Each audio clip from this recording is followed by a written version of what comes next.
KBS 1라디오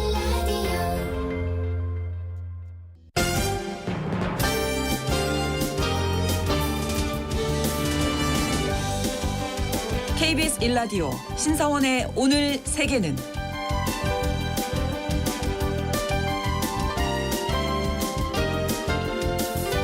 안녕하십니까. 아나운서 신성원입니다. 파리올림픽 개회식에서 그리스에 이어서 두 번째로 순서로 입장한 선수들은 난민 대표팀이었습니다.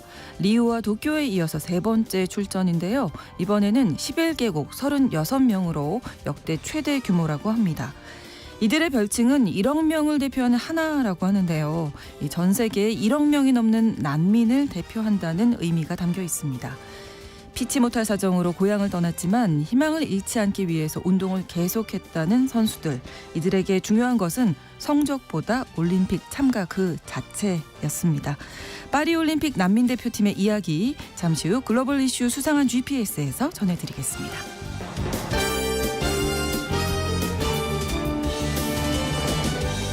오늘 주목할 국제사회 뉴스는 헤드라인 뉴스와 키워드로 정리해드립니다. 통신원 취재수차 오늘 싱가포르 소식 준비하고 있는데요. 오늘이 싱가포르의 내셔널데이 독립기념일이라고 하네요. 말레이시아에서 독립한 것을 기념하는 날로 싱가포르 곳곳에서 화려한 기념 행사가 열린다고 하는데요. 자세한 소식 통신원 연결해서 전해드립니다. 8월 9일 금요일 KBS 1라디오 신성원의 오늘 세계는 시작합니다.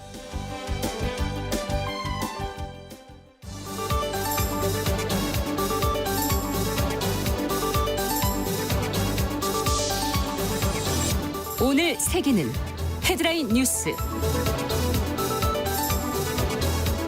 일본 기상청이 난카이 해구 지진 임시정보 거대 지진 주의를 발표했습니다. 일본 기상청은 미야자키현 지진 이후 전문가가 참여한 평가 검토 회의를 열고 난카이 해구 지진 임시정보 거대 지진 주의를 발표했습니다. NHK는 일본 정부가 2019년 운용을 시작한 난카이 해구 지진 임시정보를 실제로 발령한 것은 처음이라며 피난 장소 확인, 식수와 식량 비축 등을 당부했습니다. 난카이 해구 대지진은 100년에서 150년 간격으로 발생하는 지진으로 일본 정부는 대지진이 30년 이내에 발생할 확률을 70에서 80%로 보고 있습니다. 해리스 부통령과 트럼프 전 대통령이 다음 달 10일 첫 대선 토론에 나섭니다. ABC 뉴스는 해리스 부통령과 트럼프 전 대통령이 오는 9월 10일 TV 토론을 갖기로 합의했다고 현지 시간 8일 보도했습니다. 한편 트럼프 전 대통령은 ABC 뉴스 토론 외에 9월 4일 폭스뉴스, 9월 25일 NBC 뉴스 주간 토론도 제안했는데요. 이와 관련해 CNN은 해리스 부통령이 폭스뉴스 주간 토론에 참여하지 않겠다는 입장을 시사했고 NBC 뉴스 토론은 아직 공식 참여 의향을 밝히지 않았다고 전했습니다. 북한 전문가로 활동하던 캐나다인이 스위스에서 간첩 혐의로 체포됐습니다. 수개월 전 스위스 수사당국에 체포된 캐나다인의 직함은 환경 컨설턴트지만 제네바에서 정기적으로 북한 외교관 등 북한 인사들과 접촉이 활발한 대북 전문가로 활동했으며 중국도 자주 방문했다고 스위스와 독일 언론들은 보도했습니다. 스위스 연방법무부는 이 사건에 관한 구체적인 언급을 꺼렸지만 외신들은 중국 군 정보국을 위해 스파이 활동을 하면서 중국 요원들에게 북한 관련 정보를 넘겼다는 의혹에 대해서 수사가 이루어지고 있다고 전했습니다. 메타와 구글이 미성년자를 대상으로 한 광고 비밀 계약을 맺었다는 보도가 나왔습니다. 영국의 파이낸셜 타임스는 구글과 메타가 유튜브에서 13세에서 17세 미성년 사용자를 대상으로 한 인스타그램 광고를 게재하기 위해서 비밀 계약을 맺었다고 보도했습니다. 미성년자에 관한 온라인상 자율적 윤리 규정을 우회하려는 목적이라고 신문은 덧붙였는데요. 인스타그램 캠페인은 광고 시스템에서 알려지지 않음으로 분류된 사용자 그룹을 의도적으로 대상으로 삼았는데 구글은 이들이 18세 미만을 겨냥하고 있다는 것을 알고 있었습니다. 메타의 유튜브 캠페인은 젊은 사용자를 인스타그램으로 끌어들이기 위해 고안됐습니다.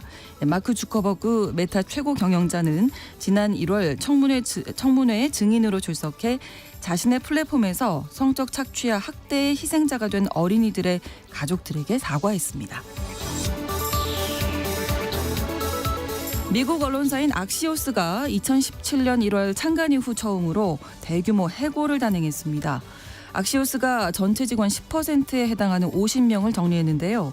악시오스는 2017년 1월 창관된 미국의 온라인 매체로 300단어 미만의 간결한 기사 형식으로 큰 주목을 받았습니다. 핵심만 요약한 짧은 형식의 기사로도 성공을 이뤄낼 수 있다는 선례를 만들었습니다. 최근 월스트리트 저널, 템파베이 타임스 등 미국 유력 언론의 직원 해고와 같은 인건비 감축 시도가 이어지고 있는데요.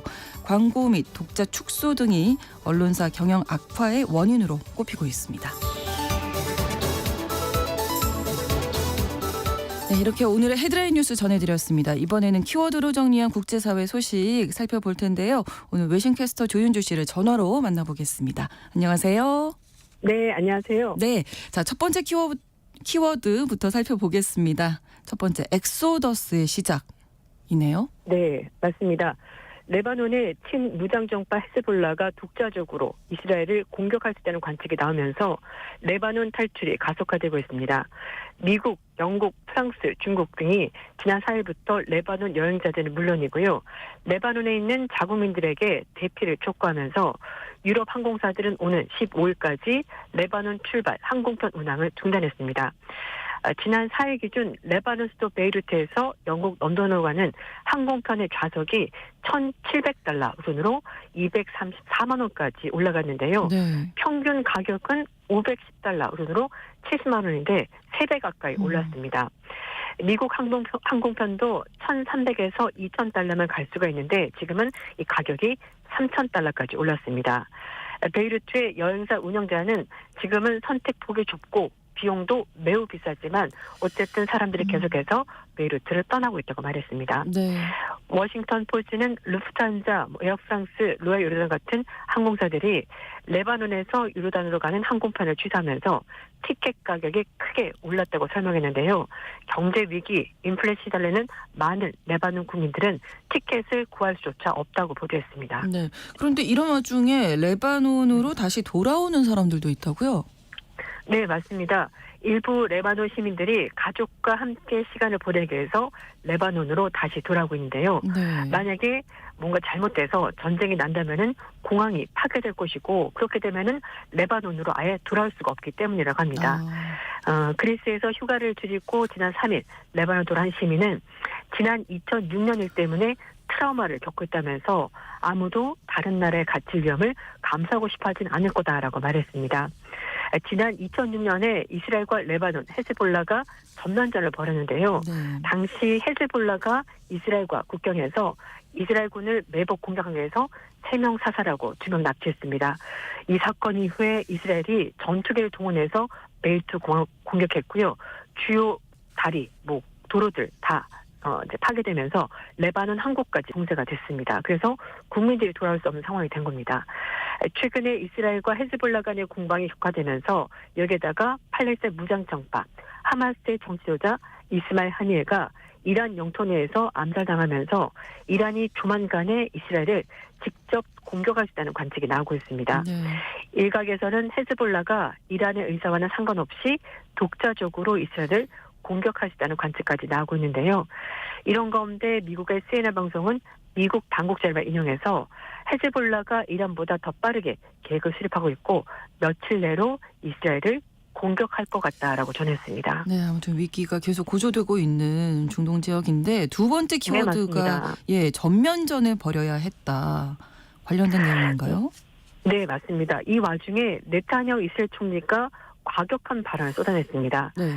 네타냐후 총리가 작년 10월 달에 하마스가 기습 공격했을 때 제대로 막지 못한 것 일단 사과했다고 미국의 시사주간지 타임지가 보도했는데요. 타임지가 지난 4일 날 이스라엘 예루살렘 집무실에서 네타냐후 총리와 인터뷰를 가졌습니다. 네. 그래서 이 하마스 기습에 대해서 이스라엘 국민들에게 사과하시겠습니까? 라고 물었더니 정말 죄송하다라고 말하면서 이런 일이 벌어진 것에 대해서 깊이 사과한다고 대답했습니다. 그러면서 네타냐후 총리가 하마스가 작년 10월 7일 이스라엘 공격하기 전까지 하마스를 상대로 전면전을 벌이지 않은 것은 실수였다 이렇게 말했습니다. 예. 그러니까 좀 더 강하게 미리 나갔어야 됐다 뭐 이런 주장인데요. 네타냐후 총리는 이스라엘 보안기관이 주저했고 자신도 그들의 우유부단함을 받아들여서 사태가 이 지경이 된 거다라고 주장했습니다. 하지만 총리에게 이번 사건의 책임이 얼마나 있느냐라는 질문에 대해서는 지금 이스라엘은 전쟁 중이고 승리하는 것 거기 한 가지에만 집중해야 된다면서 자신의 책임에 대해서는 즉답을 회피했습니다. 네. 하지만 어쨌든 하마스의 공격에 대해서 공개적으로 총리가 사과한 것은 이번이 처음인데요. 네. 그렇지만 자신의 정치 생명과 직결된 기습에 대해서는 자신의 책임은 사실상 인정하지 않았습니다. 그렇죠. 네타냐후 총리가 작년 10월 달에 전쟁 초기였는데요. 그때 하마스 공격을 예상하지 못한 군 지휘부가 잘못된 거라면서 화살을 돌렸다가 비난을 들끓자 그 다음날 발언에 대해서 사과한 적이 있었습니다. 네. 그 한이의 사망에 이스라엘이 배후에 있다 이런 보도가 있었는데 이 부분에 대한 질문도 혹시 있었을까요? 네. 지난달 31일 날 하마스 최고 지도자 이스라엘 하니가 살해당한 사건이 있었고요. 네. 말씀하신 것처럼 서방 언론들은 여기에 이스라엘의 배후에 있다라는 보도를 하고 있는데 하지만 이 사건에 대해서 네타냐후 총리는 언급하지 않겠다라면서 연급 후 답을 피했습니다. 사실 이스라엘 측은 하니의 암살에 대해서 확인도 부인도 하지 않고 있는 상황인데요. 네. 하니의 암살에도 하마스와 휴전, 인질석방 협상이 타결될 가능성이 있냐라는 타임즈의 질문에 대해서 그렇게 생각한다고 네타냐후 총리가 대답했습니다. 네타냐후 총리는 전후 가자지구 구상에 대해서는 자신이 제시한 비무장, 탈급진화 이 원칙이 꼭 지켜야 된다라고 강조했는데요. 네. 하마스가 파괴돼서 스스로 회복할 수 없도록 하고 그리고 나서 시나이 반도에서 가자지구로 무기나 테러범들이 들어오는 것을 막아야 된다는 것을 의미하는 것이라고 이제 그렇게 설명을 했습니다. 네. 일단 이스라엘 측은 하마스를 완전히 무력화시켜야 하지만 이 전쟁이 끝난다라는 주장인데 과연 이걸 받아들여서 하마스가 협상에 나설지는 지금으로서는 사실 알 수가 없습니다. 원래도 강경한 입장이었는데 네. 더 들어간 그런 입장을 밝혔네요. 이번에. 그렇습니다. 네. 다음 키워드입니다. 브레이크를 밟아야 할 때. 네. 이 전기차 불황 속에서 미국의 완성차 제조업체들이 전기차 투자 속도를 조절하고 있습니다. 말씀하신 것처럼 지금 브레이크를 밟고 있는 건데요. 네. 친환경 수요가 기대만큼 받쳐지지 않은 데다가 고금리 장기화로 신차 판매가 둔화되면서 전기차 투자를 업체들이 후순위로 돌리고 있는 겁니다. 일본의 니혼게 대신문은 마크 로이스 GM 사장이 전기차 시장이 애초 예상보다 빠르게 성장하지 않고 있다고 시장을 해석하면서 시장 확대를 전제로 한 전기차 전략을 재검토하고 있다 이렇게 좀 밝혔습니다. GM이 지난달 말에 실적 발표를 하면서 미시간주 조립 공장의 전기 픽업트럭 생산을 일정을 2026년 중반으로 연기한다고 밝혔고요. 네. 작년 10월 그리고 올해 말로 예정돼 있었던 생산 일정을 2025년 말로 미룬 데 이어서 추가적으로 6개월 더 미룬 겁니다. GM의 프리미엄 브랜드인 뷰익 역시 전략을 일부 수정해서 올해 계획했었던 전기차 출시를 무기한 연기하기로 결정을 했습니다. GM은 오는 2025년까지 세계 전기차 생산량 100만 대 달성을 목표도 일단 재검토한다고 하는데요.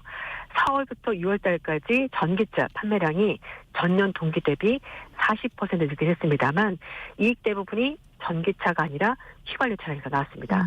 판매는 됐지만 사실 팔아봤자 돈이 별로 되지가 않는 건데 그렇죠. 네. 미국의 자동차 회사 포드 역시 대형 전기차 개발 계획을 재검토하고 향후 전기차 투자를 소형차 위주로 바꾸기로 했다고 합니다. 예, 전기차 대표 주자라고 해서 테슬라도 지금 해외 공장 건설 중단하기로 했다고요. 네, 맞습니다. 테슬라도 해외 생산기지 구축을 중단하기로 결정했는데요.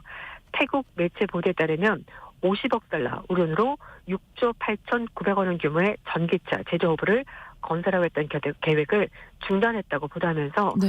테슬라가 현재 태국과 충전소 구축에 대해서만 논의하고 있다고 태국 매체들이 전했습니다. 앞서 테슬라가 지난달에 인도 정부와 현지 공장 설립 관련 투자 논의도 중단했다고 하는데요.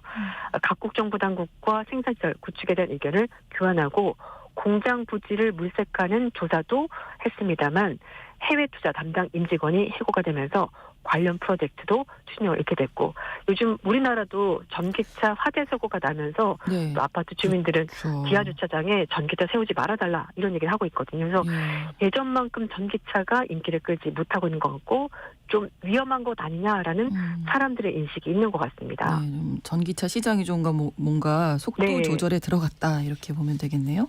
맞습니다. 네, 다음 키워드 시원하게 다녀오시죠. 예. 네. 너무 덥고 사실 이제 뭐 휴가 좀 가고 싶다라고 생각하시는 분들 많을 텐데요. 네. 근데 첫 번째 든 생각이 항공료랑 호텔 값이랑 네. 이게 너무 만만치가 돈이 않아 많이 그런 생각 들죠. 하시잖아요. 네. 많이 올랐잖아요. 그래서 일본 대기업들이 올해 여름 보너스를 시원하게 쐈습니다. 오. 우리 돈으로 평균 890만 원 준다고 하는데요. 너무 네. 괜찮죠. 네, 네. 네. 네, 정부가 경기 침체 속에서 물가 하락 이걸 탈출하기 위해서 네. 기업의 임금 인상을 적극적으로 주문하면서 이렇게 여름 보너스도 대폭 올랐다고 합니다. 네. 예. 일본의 재계단체인 게이단은이 올해 대기업 여름 보너스가 평균 94만 1,595엔 돈으로 890만 원으로 집계됐다 밝혔는데요. 이게 뭐 일반 기업은 아니고 대기업 기준이 합니다. 어쨌든 네. 작년과 비교하더라도 4.2% 늘어난 금액이라고 합니다. 일본의 여름 보너스 지금 3년 연속 증가하고 있는데요. 네. 1981년 이후 두 번째로 많은 금액이라고 합니다. 여름 최고 보너스 금액 2018년에 95만 3,905엔이었다고 합니다. 네. 일본 언론은 춘계 노사 협상의 기본급 인상이 보너스에 반영이 된 것이라고 설명했고요.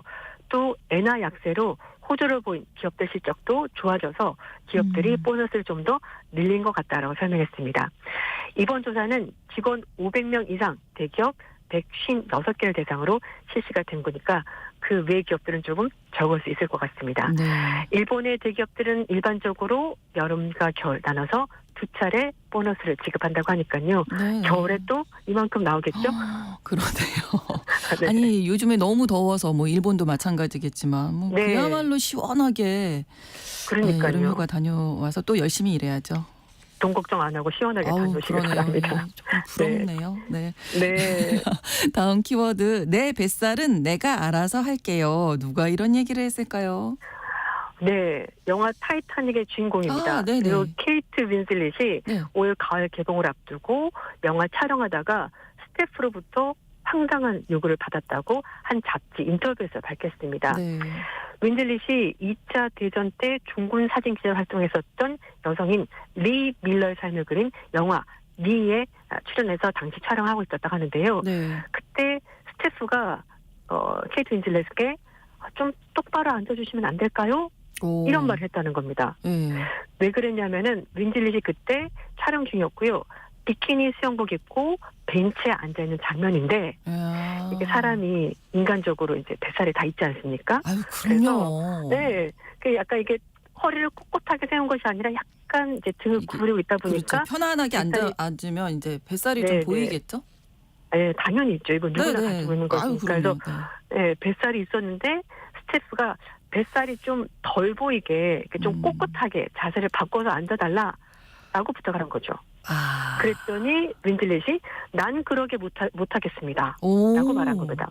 왜냐하면 네. 이 영화의 주인공인 리 밀러의 실제 모습에 가장 가깝게 가기 위해서 네. 영화 촬영 들어가기 전에 그동안 했었던 운동을 완전히 중단했다고 합니다. 아. 사실 이제 말씀인 것처럼 이제 그 사진 기자 전쟁에 투입된 사진 기자다 보니까 예. 언제 운동하고 언제 그럼요. 생활하면서 네. 식단 관리하겠습니까? 예. 그러니까 이게 자연스러운 몸매라고 생각을 하고 윈슬릿이 거기에 맞춰서 자신의 몸을 맞춘 건데 만들어 온 건데. 스태프는 어쨌든 여배우다 보니 예. 뱃살을 좀 숨기고 싶어 했던 것 같습니다. 그래서 이제 배우로서 이렇게 좀 그런 모습, 그러니까 뱃살이 나온 모습을 보여주는 게 좀 불편하지 않냐, 네. 신경 쓰이지 않냐라는 그 질문에 대해서 윈슬릿은 자신의 얼굴에서 보이는 것이 나의 삶이기 때문에 자부심을 가지고 있고 절대 감출 생각이 없다. 이렇게 말했다고 합니다. 멋져요. 네. 네, 그리고 2021년에 미국 일간지 뉴욕타임스 인터뷰에서도 그 미국의 드라마 촬영이 있었는데요. 그때 배드신을 찍었는데 네. 몸매를 날씬하게 보정하자라고 감독이 제안했는데 아니다. 나는 있는 그대로 보여주고 싶다고 말해서 그것도 거부를 했다고 합니다. 네.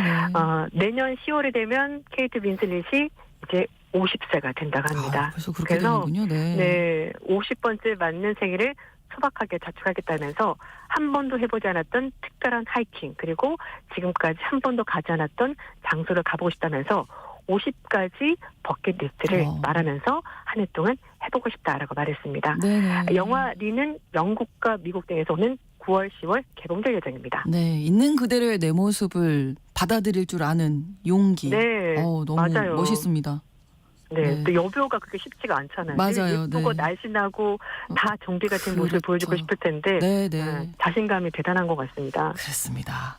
다음 키워드 넘어갈까요? 사랑은 파리. 네, 올해 파리 올림픽 3000m 장애물 경기 종목에서 네. 유럽 신기록 기록한 프랑스 선수가 경기 후에 남자친구에게 청혼한 장면이 카메라에 잡혀서 우와. 화제가 됐습니다. 네. 그래서 이제 파리는 낭만의 도시, 사랑의 도시인데 정말 그러니까요. 그게 그대로 지금 계속 올림픽에 동안 나오고 있는데요. 네. 이 선수의 이름은 피노고요. 여자 3000m 장애물 결선에서 4위를 차지하면서 메달은 따지 못했습니다. 대신에 올림픽 신기록을 경신했다고 하는데요. 네. 경기가 끝나고 나서 피노 선수가 관중석 쪽으로 가서 무릎을 꿇고 한 남성에게 무언가를 들어 보였습니다. 그게 뭐냐면 그 옷에 다는 올림픽 핀이었습니다. 관중석 맨 앞줄에 있던 이 남자친구는 네. 그 모습을 보고 얼굴을 감싸면서 웃었고요. 여자친구는 피노를 일으켜서 안아줬습니다. 피노는 남자친구에게 핀을 달아주고 나서 네. 둘이 입맞춤을 했다고 하는데요. 당연히 주변 관객들 박수와 환호가 박수 쏟아졌습니다. 쳐줘야죠. 예. 네, 남자친구가 청혼을 수락한 건데요. 네. 피노가 남자친구에게 프로포즈를 반지 대신에 걷는 것이 바로 올림픽 핀인데 거기에 사랑은 파리 이렇게 쓰여져 있었습니다. 피노는 9분 이내 달리면 남자친구에게 청혼하겠다고 스스로 다짐했는데 에휴. 9분 안으로 들어왔거든요. 그리고 9는 행운의 숫자이고 남자친구와 자신이 9년을 함께했다 이렇게 말했습니다. 네. 그러면서 한 장소가 얘기가 파리라서 그런지. 네. 네. 그래서 어쨌든 보통 남자가 청혼하는데 네. 자기는 그렇게 늘 사람들 하는 거 별로 좋아하지 않다면서 아유, 그럼요. 그래서 자기가 청혼한 거다 이렇게 말했고요. 네티즌들도 반응이 뜨거웠습니다. 네. 누가 누가 먼저 청혼하면- 프로포즈하면 어떻습니까? 네, 맞아요. 그래서 너무 아름다웠다 이렇게 모두 다 축하해 줬습니다. 네. 낭만적인 올림픽이 되고 있는 것 같습니다. 네, 오늘, 맞습니다. 예, 소식 여기까지 듣겠습니다. 고맙습니다. 네, 감사합니다. 오늘의 키워드 웨싱캐스트 조윤주 씨가 정리해드렸어요. KBS 라디오 신성원의 오늘 세계는 1부 마무리하겠습니다. 11시 30분부터 일부 지역에서 해당 지역 방송 보내드리고요. 쿨라쉐이커의 허쉬 함께 듣겠습니다.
morning.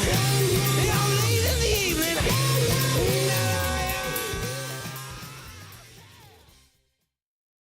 지금 시각은 11시 30분입니다. KBS Ladies and gentlemen. 국제사회의 다양한 뉴스를 한눈에 KBS 1라디오 신성원의 오늘 세계는 세계를 바로 보는 최소한의 투자입니다.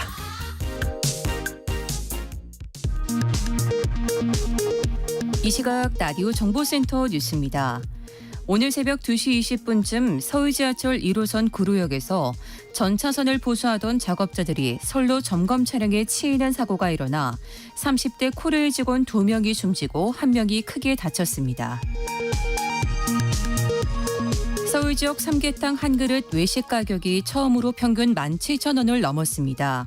한국소비자원 가격정보 종합 포털에 따르면 지난달 서울 기준 삼계탕 가격은 17,038원으로 나타났습니다.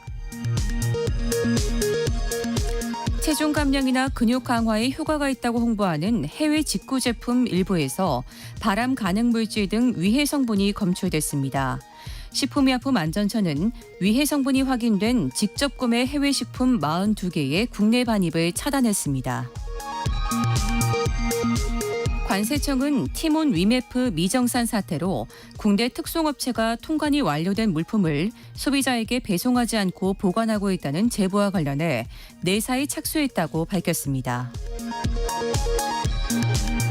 국민의힘 곽규택 수석 대변인은 민주당이 대통령의 국정기조 전환을 요구하며 선영수회담 후 여야정 협의체 조건을 내걸었다며 민생회복 의지와 진정성을 의심케 하는 대목이라고 밝혔습니다. 박찬대 더불어민주당 당대표 직무대행 겸 원내대표는 민생회복지원 특별법 수용 여부는 민생협력에 대한 윤석열 대통령의 진정성을 판단할 리트머스 시험지가 될 것이라고 밝혔습니다. 미 소비자제품안전위원회에 따르면 삼성전자는 2013년 5월부터 최근까지 판매된 슬라이드인 타입의 전기레인지 30개 모델 112만 개를 대상으로 리콜에 착수했습니다. 지금까지 라디오 정보센터 뉴스 정원나였습니다.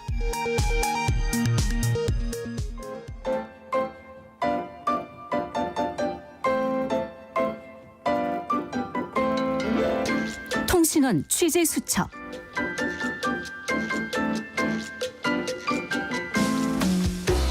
통신원 취재 수첩 오늘은 싱가포르로 가보겠습니다. 최성숙 통신원 연결돼 있는데요. 안녕하세요. 안녕하세요. 싱가포르입니다. 네, 8월 9일 오늘이 싱가포르의 독립기념일이라고요. 싱가포르에서는 어떻게 보냅니까? 네, 올해도 독립 59주년인 싱가포르 독립기념일인 8월 9일에 앞서서 훨씬 이전부터 각 가정마다 국기를 개양하고 현지 방송사에서는 내셔널데이 퍼레이드 주제가를 들려주고 말레어로 마을을 뜻하는 감뽕 정신 등 국민들의 애국심을 들끓게 합니다. 네. 영국의 식민지였던 싱가포르가 말레이시아와 합병했다가 말레이시아에서 떨어져 나와서 독립한 날이 오늘 8월 9일입니다. 해마다 독립을 기념하는 열기가 엄청난데요. 건물마다 국기의 깃발이 나부끼고 애국정신을 자극하는 노래들이 전파를 타고 싱가포르의 국가의 색깔을 의미하는 빨간색과 흰색 옷을 입은 사람들 그리고 국경일 퍼레이드로 도시 전체가 독립을 기념하는 분위기로 물듭니다. 네, 퍼레이드 비롯해서 뭐 축제처럼 다양하게 즐길 거리가 있겠죠? 네, 그렇습니다. 싱가포르 내셔널 퍼레이드는 간단히 요약하면 인상적인 공중 디스플레이, 군인들의 퍼레이드, 다문화 공연 등과 함께 장관의 멋진 불꽃놀이도 마무리됩니다. 네. 올해 퍼레이드는 여름 날씨라서 해가 떨어지고 기온이 선선해지는 오늘 저녁에 열립니다. 네. 리구안요 일대 총리 첫 취임식 등 중요 행사가 열렸던 역사적인 장소인 시티홀 건물 앞 마당에서 열립니다. 그리고 이번 주말 일요일에 모든 싱가포르인들이 축제에 참여할 수 있도록 여러 축하 행사가 싱가포르 곳곳에서 열릴 예정입니다. 이 국경일의 주제는 언제나 국민들의 연대 촉구인데요. 네. 올해 주제 역시 다르지 않습니다. 함께 하나 된 국민으로서라는 주제로 싱가포르의 성공을 축하하고 다양하며 포용적인 미래를 만들기 위해서 함께 힘을 모으자는 의미를 담고 있는데요. 네. 국경일 주제가도 다양합니다.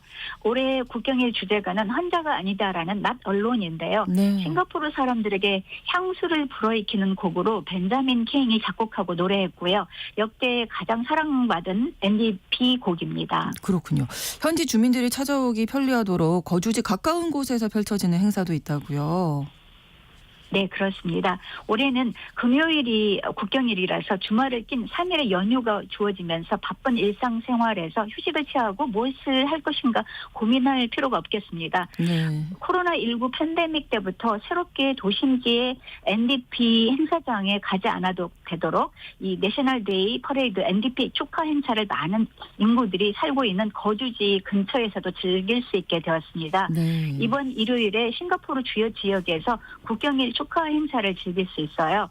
싱가포르에는 국회의원 선거 유세 때 혹은 고령자 시민들을 초대해서 만찬을 대접하거나 국경일 행사장으로 이용할 목적으로 땅값이 비싸지만 비워두고 있는 공지나 광장들이 많이 있는데요. 그렇군요. 그 광장에서 행사를 진행합니다. 네. 이순이라고 하는 지역, 풍볼, 부오나비스타, 비산, 파얄레바 5개 지역에서 펼쳐지는데 각 지역마다 각 독특한 주제가 있습니다. 네. 싱가포르 군대, 싱가포르 민방위대, 싱가포르 경찰에서 보여주는 카니발 게임, 라이브 공연, 전시 행사를 기대할 수 있고요. 축제 행사장의 입장권은 커뮤니티 센터라고 하는 주민센터에서 받을 수 있습니다. 네. 행사 당일에 관람을 못하는 분들을 위해서 예행연수 공연도 보여주네요. 네, 그렇습니다. 이 NDP 공연 리허설에 국민들을 초대해서 공연을 보여줍니다. 네. 그리고 학교 학생들을 위한 공연, 또 일반 대중들에게 오픈하는 프리뷰 쇼도 있습니다.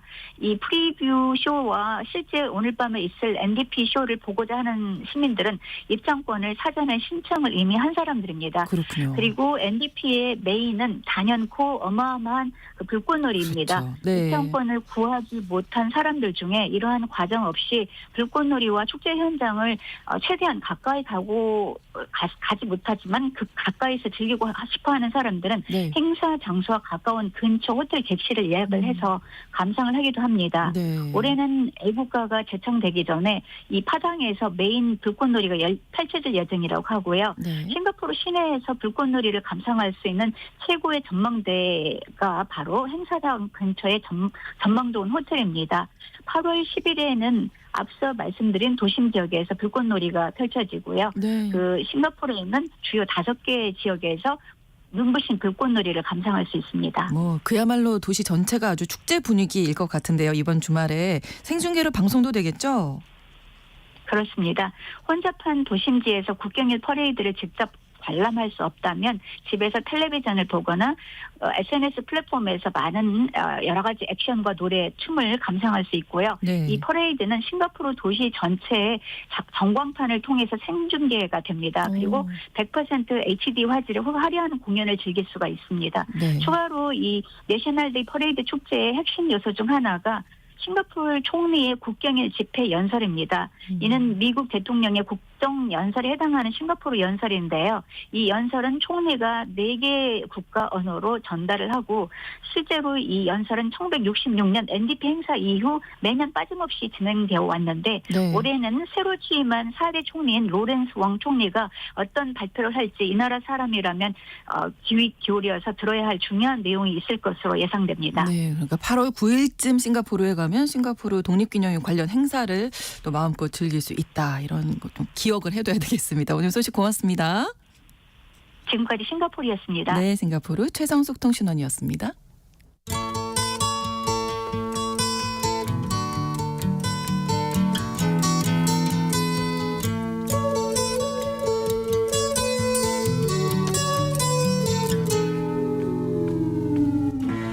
넓은 전 지구촌의 한 지역 장소를 중심으로 우리가 주목해야 할 이야기 전해드리는 글로벌 이슈 구정은의 수상한 GPS입니다.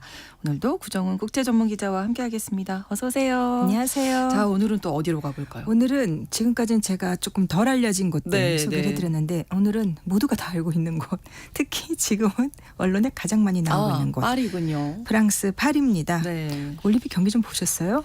저는 우리나라 선수들 응원하느라 네. 새벽에도 그 보고. 양궁 김우진 선수 남자 결승전 보셨어요? 아우, 그럼. 저도 그거 보고 나서 이렇게 없던 국뽕도 차오르는 막 인터넷에서 밈이 돌더라고요. 이렇게 뭐 텐텐텐 쏜 다음에 마지막 한 발까지 그래서 김우진을 이기려면 네. 11점을 쏘든가 김우진을 쏘든가 해야 된다. 와, 대단들 합니다. 역시 올림픽은 국가대항전이다 보니까 그렇죠. 이제 그렇게 우리 뭔가 국가마다 이런 이제 그런 것들을 맞아요. 갑자기 애국자 되고 막 그러잖아요. 애국가도 근데 한 번 더 생각해보고 네. 태극기도 심지어 또 남의 보게 나라 되고. 국가들 비교도 막 해요. 근데 네. 국가가 없는 대표단이 있어요.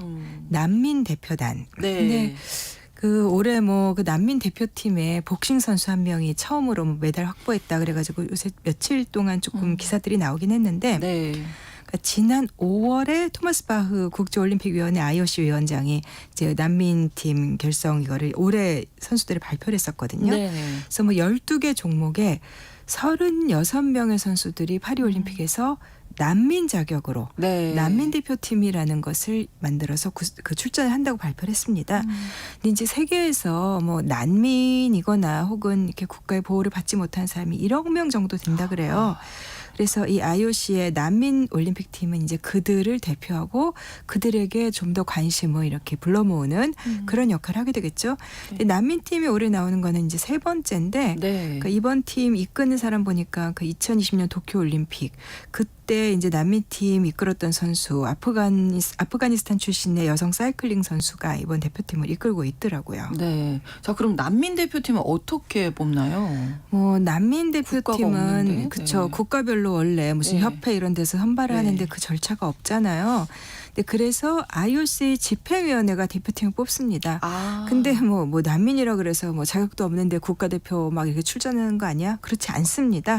이제 당연히 그 종목에서 뭐 세계 대회 이런 데 나가가지고 우수한 성적을 거둬서 기량을 입증해야만 합니다. 그렇겠죠. 이제 다만 네. 이제 거기에 또 하나 조건이 붙는 게 이제 UN 난민 기구가 인정하는 이 난민 수용국에서 현재 난민으로 거주하고 있어야 되고 네. 그다음에는 뭐 이 분야별 그다음에 성별이나 뭐 지역 같은 면에서 이런 안배라 그래야 되나요?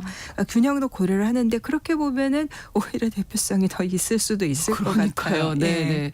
난민 선수로 선발돼도 사실 올림픽 이제 출전한다는 게 생각을 해보면 거기서 뭐 먹고 자고 뭐 네. 훈련도 받아야 되고 뭐 용품 경기 용품도 그렇고 결국 좀 돈이죠. 돈 문제라서 이게 예. 지원이 좀 잘 되는지. 그래서 이게 2017년에 올림픽 난민기금이라는 게 만들어졌고 거기서 지원을 해줘요. 근데 네. 사실 이 기구는 꼭 뭐 난민들 올림픽 나가라고만 있는 기구는 아니고 그것은 어떻게 보면 부수적인 거고 네. 그건 이제 엘리트 선수들을 위해서 기회를 보장해주는 측면이고요. 네. 그 난민들은 이제 지금 먹고 살기도 힘든데 근데 사실 스포츠라는 것이 굉장히 사람을 성장하게 하고 삶의 기회가 되고 네. 즐거움을 주고 하는데 그런 것들이 다 차단돼 버리니까 그런 것 조금 접근할 수 있도록 스포츠할 기회를 좀 가질 수 있도록 돕는 역할을 하거든요. 네네. 그리고 또 이렇게 대표팀 올림픽 대표팀 정도 선발되면은 다들 기량이 있는 선수들이어서 뭐 그 거주하고 있는 나라들 뭐 예를 들면 뭐 이번에도 보니까 오스트리아, 캐나다, 프랑스, 뭐 독일, 케냐, 멕시코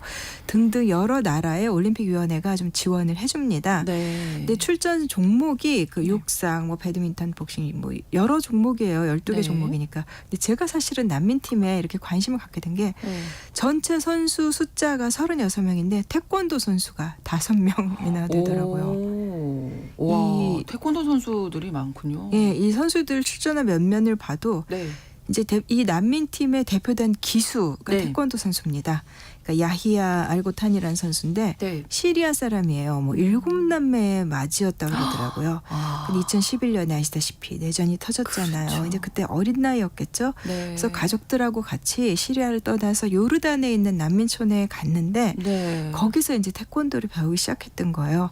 네, 재능이 있어서 뭐 5년 만에 이단이 됐고, 그 다음에 또 이란 출신 선수들, 그 중에 뭐 이제 메흐디 푸르네자드라는 선수가 있는데 네. 이 선수는 대표팀 웹사이트 소개 나온 거 보니까 10살에 이란에서 태권도를 시작해서 여러 차례 이란 챔피언까지 했대요. 근데 이제 이란이 계속해서 억압적이 되면서 2017년에 이란에 떠나서 그 다음에는 독일에 망명을 했고 그 뒤로는 계속 난민 자격으로 이제 출전을 하고 있습니다. 네. 그다음에도 또 뭐 이란 출신 태권도 선수들 뭐 한 2명 정도 더 있더라고요. 이란 출신이 많아요. 그러네요. 지난 그 도쿄올림픽에서 아프가니스탄 대표단 기수였던 선수가 이번 올림픽에 난민 대표팀으로 출전을 예, 했다고요. 파르자드 만술이라는 선수인데 어. 아프간 태생이고 네. 이 사람도 태권도 선수예요. 예. 근데 일단 그- 태권도 많이 배우나 예, 봐요. 예. 근데 도쿄 올림픽이 원래 2020이어야 되는데 2021년에 그렇죠. 코로나 때문에 1년 늦춰졌잖아요. 네네네. 근데 그때 도쿄에서 이제 아프간 대표팀의 기수였습니다. 아. 근데 올림픽 직후에 그해 8월에 그러니까 미군이 철수를 했죠. 아프간에서 아마 그렇죠. 사진 다 기억하시잖아요. 네네네. 뭐 허둥지둥 막 공항에 뭐 카불 공항에 비행기 막 사람들, 이렇게 예, 올라타. 밀려들어서 어떻게든 나가보겠다고. 네. 근데 그리고 나서 이제 그 카불에 순식간에 탈레반 정권이 들어섰는데 그렇죠. 이 탈레반이 1996년부터 2001년 이제 미국이 침공하기 전까지 네. 한 5년 정도 정권을 잡았었잖아요. 이제 그때 이제 여성 차별도 악명 높았는데 네. 사실은 여성 차별 많이 하는 나라 남성도 당연히 차별합니다. 네. 그리고 모든 분야에서 억압적이어서 스포츠는 종목 불문하고 다 안 돼요. 금지를 예, 정말 어마어마하죠. 그러니까 당연히 어떤 종목의 선수든 이 탈레반 치하에 있으면은 뭐 올림픽에는 전혀 나갈 수가 그러네요. 없게 되는 거죠. 네, 탈레반이 재집권하게 되면 스포츠를 아예 할 수 없으니까 네. 이제 탈출을 했네요. 그런 것도 있고 특히 만약에 이 만술이라는 선수가 네. 그 직전 도쿄올림픽에서 뭐 대표팀 그것도 기수 네, 네. 그렇지 않았더라면 어쩌면 지금도 운동은 포기했더라도 아프간에서 그냥 머물고 있었을지도 몰라요. 근데 아프간 엘리트 스포츠에서 나름 유명한 선수였기 때문에 그러면 또 예. 그렇죠. 아무래도 주목받으면. 주목받고 그렇게 되면은 탈레반의 탄압을 받을 가능성이 그거 뭐 매우 높죠. 네. 그래서 이제 아프간 전역이 탈레반한테 함락되자마자 어떻게 해서든 탈출해야겠다. 그래서 방법을 모색을 했고 몇몇 식구들하고 같이 이제 비행기를 탔는데 지금 남아 있는 가족들이 있어요. 그래서 나중에 뭐 여러 곳에 외국 언론들이 실린 거 보니까 네. 뭐 가족들 생각 때문에 밤낮 없이 울었다. 왜 그럴 아니겠어요. 네, 그럴 것 예. 같아요. 남아 있는 가족들이 어떤 생활을 할지가 너무 알겠기 예. 때문에 근데 더군다나 본인은 망명했고, 근데 어. 이 사람이 뭐 2018년에 그 한국에서 열린 태권도 대회에서도 뭐 상 받았고, 그 다음에 네. 2019년에 요르단에서 열린 아시아 주니어 선수권 대회에서도 은메달 받았고, 네. 태권도 굉장히 유망주였는데, 그러니까 그때 2021년에 고향 떠날 때 겨우 19살이었어요. 근데 이제는 난민으로서 이제 스포츠를 계속하고 있는 거죠. 네. 근데 지금 쭉 소개해주신 부분만 봐도 난민팀에 태권도 선수들이 많잖아요. 예, 예. 어떤 특별한 이유가 있을까요? 저도 그게 궁금했는데 네. 뭐 예를 들면 이란이나 아프간에 이렇게 태권도 선수들 많이 있는 거는 뭐 네. 오랫동안 기반 다 그리고 태권도 이제 대중화돼서 네, 네. 뭐 어제도 보니까 뭐 요르단 선수도 하고 막 그런 것도 있고 그래서 선수층이 두터운 것도 있지만 네. 태권도 쪽에서의 박애주의 활동 그래서 이런 건 참 우리가 좀 왠지 좀 자랑스럽게 생각해도 되지 않을까 싶은데 네. 그러니까 세계 태권도 연맹이 설립한 이 태권도 박애재단 태권도와 관련해서 인도주의를 하는 재단이 있어요. 아. 그러니까 여기서 전쟁이라든가 아니면 자연재해 때문에 난민이나 이재민 된 사람들 네. 이 청소년들한테 태권도를 이제 무상으로 가르치는 일을 계속 해왔더라고요. 아. 그래서 그 이번 난민 대표팀 기수 그 시리아 출신 야히야도 네. 요르단의 아즈라크라는 난민 캠프에서 자랐는데 그 아즈라크 캠프에 이 태권도 박애재단에서 같이 협약을 맺어가지고 아이들에게 이렇게 꿈을 키워준 이런 역할을 했대요. 예. 거기서 태권도를 배워서 올림픽까지 나가게 된 거거든요. 그래서 이 재단이 작년에는 IOC 올림픽 컵이라는 것도 받았더라고요. 네, 특정 국가의 특정 종목의 협회가 아닌데도 이제 태권도를 통해서 세계 평화에 기여했다 그런 공로를 이제 인정을 받은 거죠.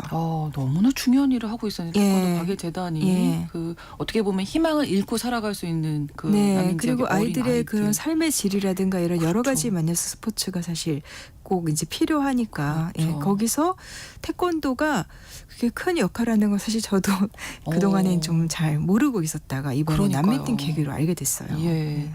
자, 하지만 올림픽이 열리고 있는 지금 이 순간에도 지구 또 다른 곳에선 전쟁이 또 계속 예. 되고 있어서 안타까운데 뭐 팔레스타인 얘기를 안 할 예, 수가 제일 좀 안타까운 곳이죠. 없네요. 그렇죠. 네, 그 이번에 뭐 여러 나라 언론에 미국 수영 선수 얘기가 팔레스타인과 연결돼서 이렇게 나온 걸 보고 제가 찾아봤는데 네. 발레리 타라지라는 선수예요. 이 미국의 어린 선수인데 2008년 베이징 올림픽 때 그 미국의 뭐 마이클 펠프스 막 금메달 네, 을 따는 거 네. 보면서 나도 수영 선수가 돼야겠다. 그래서 수영을 배우고 그래서 이번에 드디어 파리 올림픽까지 나가게 됐는데 이제 이 선수가 미국에서 훈련하고 좋은 여건에서 이렇게 꿈을 키우는 동안에도 가자 지구는 계속해서 지금 이스라엘의 공격으로 초토화되고 있죠. 특히 뭐 4만 명이 목숨을 잃었는데 절반이 아이들이잖아요. 너무나 안타깝습니다. 네, 이 타라지라는 선수는 미국에서 태어나서 자랐는데 부모가 팔레스타인 출신이에요. 그래서 팔레스타인을 굉장히 많이 생각을 하게 됐고 네. 이번 올림픽에 참가하는 게 나한테는 내 개인의 꿈을 이루는 자리이기도 하지만 추모의 행위이기도 하다. 그래서 스포츠를 통해서 팔레스타인의 그 자기 또래 죽어가는 사람들을 기리고 싶다 이런 얘기를 했더라고요. 네.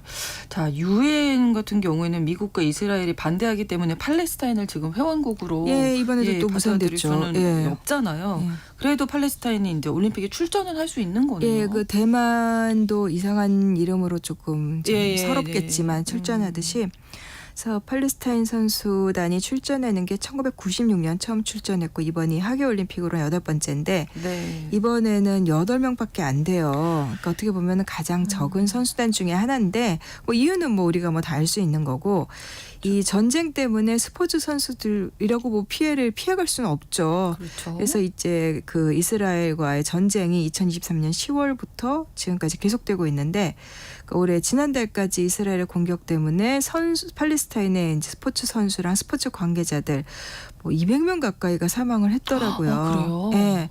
근데 이제 그 중에는 이제 올림픽에 출전하기로 되어 있던 뭐 가라테 선수도 있었고 또 팔레스타인이 처음 올림픽 출전할 때 기수였던 상징적인 인물 그런 사람들도 이번에 목숨을 잃었습니다. 너무나 안타깝습니다. 빨리 좀 전쟁이 예. 끝나야 할 텐데요. 이 팔레스타인 선수들이 프랑스 와서는 좀 어떻게 잘 지내고 있나요? 8명밖에 안 되니까 굉장히 참 서러울 수 어려움이, 있는데 네. 프랑스 정부는 공식적으로 팔레스타인 독립국가를 인정하지 않고 있어요. 그렇군요. 그러니까 지난 5월 달에 그 에마뉴엘 마크롱 대통령이 네. 이 말이 참 좀 그런데 네. 팔레스타인 국가를 공식적으로 인정할 준비가 되어 있다. 그런데 꼭 필요한 순간에 그런 조치를 해야 한다. 무슨 그 얘기예요? 당하는 그 나라 국민들 입장에서는 우리나라가 국가인지 아닌지를 누가 다른 어떤 적절한 사람으로부터. 순간인지 예, 유효한 예. 순간인지를 왜 남의 나라들이 판단하느냐 예, 할 텐데 뭐 어쨌든 그렇지만 이 선수들이 아픔을 딛고 출전을 해서 팔레스타인 대표단이 파리에 지난달 25일에 도착을 했더니 시민들이 막 꽃다발 들고 많이 환영을 했더라고요. 그래서 이날 그 파리 샤를드골 공항에 뭐 팔레스타인의 자유를 그 구호가 울려 퍼졌다고 하는데 네. 사실 이 올림픽이 열리는 시점에 이 전쟁 범죄자로 지탄받는 이스라엘의 베냐민 네타냐후 총리는 논란 많았는데 미국 워싱턴 찾아가서 미국 의회에서 연설을 했죠. 그렇죠. 그리고 또 이제 그 뭐 여러 가지 그런 미국이 여전히 편들고 있다 이런 것들 논란이 많은데 하지만 올림픽 현장에서 이 가자의 주민들을 위해서 이제 목소리를 내는 사람들은 네. 참 적지 않습니다. 뭐 예를 들면 그 타라지 미국 수영 선수 말씀드렸는데 네. 그 마찬가지로 팔레스타인 출신 부모를 둔 한 선수 아랍에미리트 국적의 수영 선수인데 야잔 알 바와브란 선수인데 네. 올해 24살인데 이번에 경기에 출전하면서 당연히 자기 나라 이제 국가의 그 국기를 가슴에 달지만 그 옆에다가 팔레스타인 깃발도 달았다고 해요. 부모님의 고향도. 예, 그만큼 연대를 표시하고 네. 그다음에 실제로 이제 그 파리 시내 분위기, 파리에서는 그동안에 이 이스라엘을 침공에 항의하는 팔레스타인 연대 시위도 굉장히 많이 열렸었거든요. 네, 네. 그래서 그걸 갖다가 프랑스 정부가 이제 이스라엘 눈치 보느라고 경찰 동원해서 좀 이렇게 억압하고 뭐 이제 금지시켜야 된다, 금지령 얘기 나오고 그러면서 프랑스에서 오히려 더 이제 팔레스타인에 대한 그 연대 분위기를 더 돋구는 그런 일까지 있었는데 네. 그래서 이번에 팔레스타인 선수들이 뭐 이렇게 메달권과는 좀 멀어져 있는 것 같지만 지금 굉장히 많이 응원을 받는 것 같고 재미난 것이 이 태권도 종목이 많다 보니까 네. 그 어젠가 그젠가 벌어진 경기에서는 이 난민 대표팀 선수가 팔레스타인 선수한테 졌더라고요. 아이고 그래. 예. 스포츠에서는 스포츠의 세계는 냉혹합니다. 그렇습니다. 예. 예. 아무튼 올림픽에 대해서 뭐 이런저런 비판의 목소리도 있는데 그래도 이런 기회를 통해서 좀 인류의 어떤 가치, 네. 뭐 인류의 이런 것도 그런 것 한번 같아요. 생각해 이제 보게 올림픽 되네요. 너무 뭐 엘리트 스포츠다. 네. 그리고 뭐 돈 없으면 안 된다. 뭐 상업적이다. 혹은 또 국가주의 너무 그렇다. 뭐 그렇죠. 비판도 많은데 네.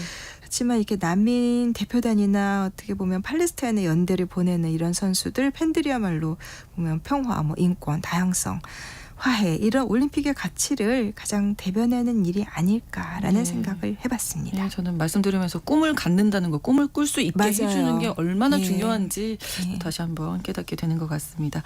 글로벌 이슈 구정은의 수상한 GPS, 오늘도 구정은 국제전문 기자와 함께했습니다. 고맙습니다. 감사합니다. 오늘 방송 마무리하면서 로드 스튜어트의 스마일 전해드립니다. KBS 일라디오 신성원의 오늘 세계는 다음 주 월요일에 다시 뵙겠습니다. 고맙습니다.